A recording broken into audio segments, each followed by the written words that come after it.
about 80 gallons on board this thing, and now the hope is that they'll be able to bring this thing for safe landing in at Van Nuys. We're told from the airport that there are fire trucks and all the emergency medical personnel necessary. 2 people and now coming for landing, I am led to believe at Van Nuys. They made a couple of passes by the tower here to make sure that the nose gear is having problems, and sure enough, it is having problems. But the set of landing gear beneath the wings, I told her fine. It's the nose gear that's the problem. And Trace Gallagher, I guess now we're going to watch and see what happens. You can tell that nose gear might even be just kind of blowing in the wind there. Look at the engines are off. You see them? The engines are off, and they're going to go with a power off landing to try and kind of lightly down those back wheels and then gently touch that nose down, trying to keep that nose. He's worried about this thing tweaking off to the left. It's down, and this thing, you can see it dangling there, the nose gear, so he's going to try and do a kind of tail dragger landing.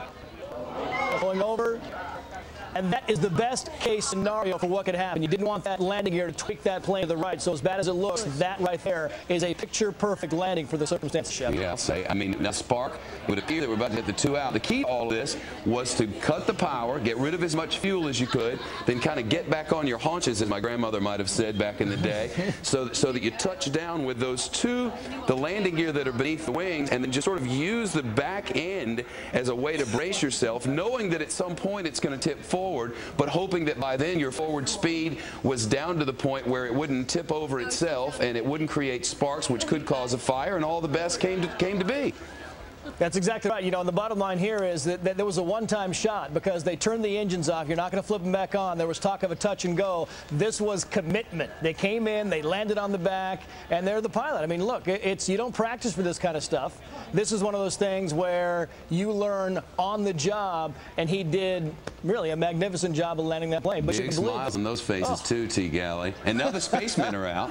The spacemen come out and they see if they're from this planet, and then no, look, that's the emergency cruise. And really, at Van Nuys, terrific emergency setup, long runways. It's the best case scenario for these guys in a very shaky time.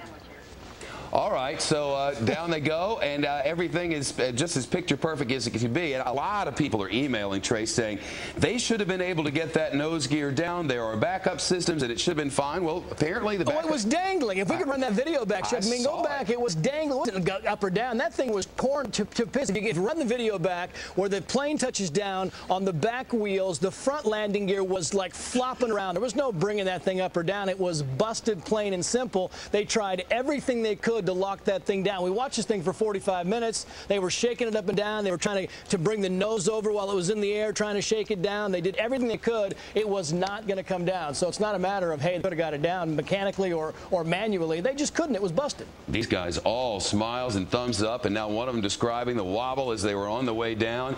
I'm guessing that there were a lot of things flashing before your eyes, and if those two had kids at home heading into the Thanksgiving holiday, I'm sure that a lot of folks were on their minds, but everything's fine. Hey, don't ever say Studio B doesn't bring you good news, even with spacemen all around.